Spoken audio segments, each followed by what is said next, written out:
நீங்க சம்பாதிக்கிறத வச்சே பண்ணோம்னா காசு வந்து நிக்க மாட்டேங்குது கையில. நமக்கு வந்து அது செட் ஆகாது.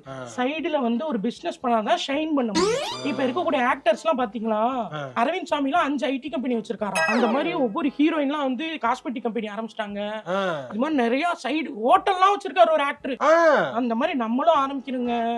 அப்பதான் நம்மள வாழ்க்கையும் வந்து வசந்த ஜோதி வசந்த முல்லையா இருக்கும். எங்கிறது நம்ம வாங்குது ஒரு வேலையை காப்பாத்துறதுக்கு போராட வேண்டியதா இருக்கு. உங்களுக்கு பிசினஸ் ஐடியா இருக்கா? இல்ல எனக்கு எதுவும் ஐடியா இல்ல. இல்ல எனக்கு நான் செம்ம ஐடியா இருக்கு. பொட்டிக்கு வைக்கலாங்க. பொட்டி கடையா வச்சுக்கிட்டு ஏன் தாலி விட இருப்பாங்க, சரக்க போட்டு ரைட் வருவாங்கம்மா, கையை பிடிச்சி இழுப்பாங்க, சைடிஸ் குடுன்னு கேட்பாங்கம்மா, அங்கேயே வாந்தி இருப்பாங்க. ரொம்ப கலீஜ் பசங்க. சொல்றத கேளுங்க.